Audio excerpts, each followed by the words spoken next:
Qarang, 28 ming so'mga issiqqina ovqati, noni, salati, даже qoshiq vilkasigacha zo'ra. Qo'qonda faqat dastavkaga ishlaydigan kafe borligini bilarmidingiz? Asosan ishxonalar, klinikalar, xususiy maktablar, ofis xodimlari va shunchaki ovqat qilishga erinadiganlar uchun mazali issiqqina домашний ovqatlar. Yana salati, noni, qoshiq vilka, salfetkalargacha sovurishadi. Bir porsiya shunaqa nabor standart 28 ming ekan. Har kuni 9-10 xil ovqat tayyorlashar ekan. Hammasi uyda qilingandek. Biftek, bistrogin, sirli somsa, assorti, dolma, cho'p kabob, sirli kotlet, sabzili kofta, fransuzcha ovqat, novotli, karkadelli kompotlargacha.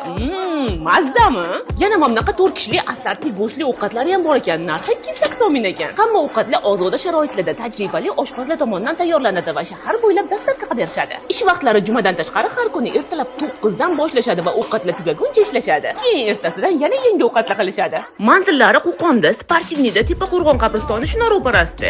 28 mingga arziydi, to'g'rimi? Siz ko'chada ovqatlanadigan bo'lsangiz, o'rtacha necha pul ketadi? Kommentariyaga yozib keting. Videoni har kuni ko'chada ovqatlanishdan bezor bo'lgan tanishlaringizga fiting qilib yuborib qo'ying.